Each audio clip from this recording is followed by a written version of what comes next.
चलिए question number देखेंगे। कल हम लोग 5 तक देख लिए थे, आज देखेंगे क्वेश्चन नंबर 6। कह रहा है 45 तथा 60 का मशक ज्ञात करना।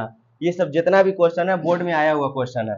तो 45 तथा 60 का मशक निकालना है। कोई विधि नहीं दिया है, आवाज विधि से बनाइए चाहे भाग विधि से बनाइए, जो विधि से आपको मन है जैसे बनाइए। बच्चा से आप पढ़ते आ रहे हैं मशा इसे बनाने के लिए। देखिए 45 और 60 है, तो 45 को घेर दीजिए, छोटा को घेर देते हैं, बड़का को बीच में रख दीजिए। तो एक मरते 45, 15, 15 को घेर दीजिए, फिर 45, 15 तिया 45, कट गया यानी 15। ऑप्शन नंबर 15 का है डी। किसी तरह बना देंगे 15 आ जाएगा। आगे एक अशून्य अशून्य परमेय और अशून्य परमेय और परमेय संख्या का गुणनफल होगा हमेशा परमेय, अशून्य परमेय हमेशा अपरमेय, एक अपरमेय या परमेय, परमेय या अपरमेय। तो ये अगर आपको मान लीजिए परमेय संख्या और अपरमेय संख्या का गुणनफल करेंगे तो हमेशा वो अपरमेय हो जाएगा। हमेशा क्या हो जाएगा? अपरमेय। आगे यदि p एक धनात्मक, ये रिपीट क्वेश्चन है, पीछे भी आया हुआ है। यदि p एक धनात्मक पूर्णांक है तो धनात्मक सम पूर्णांक का रूप होगा। हम बताए थे कि सम कहेगा p के लिए तो पहला अगर 2 लेंगे तो 2p यही हो जाएगा। यहाँ लेंगे अगर 2 तो 3 हो जाएगा। ये तो अकेले तो होगा नहीं, यहाँ पे 2 दूनी 4 है, 1 5 हो जाएगा। हमको सम पूर्णांक के लिए क्या हो जाएगा? 8वां के a।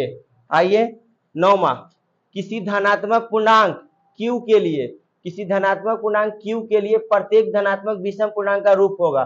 q के लिए विषम अवधि चुनना।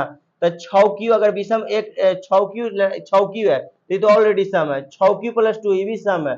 6q प्लस 1 यहाँ पे विषम ये हो जाएगा, क्योंकि ये सम है, ये सम है, ये सम है, ये सम है, तो ये विषम हो जाएगा।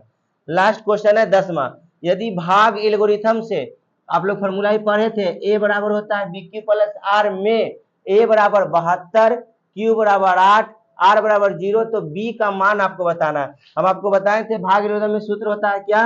a बराबर bq प्लस r, जिसमें आपको हम बताए थे ये घेरा में कि यहाँ वाला को a कहते हैं, यहाँ वाला को b, यहाँ वाला के q, यहाँ वाला को r। अब हमको क्या क्या देले है? a देले है, a देले है तो a के सामने बैठा दीजिए 72, b देले है, b गायब है तो b लिख दीजिए, q देले है, q कितना है 8 तो 8 कर दीजिए, प्लस r देले है 0 तो 0 से कर दीजिए। यहाँ फिर हो जाएगा 72 बराबर 8b, प्लस 0 जोड़ेंगे तो 0 8b हो जाएगा।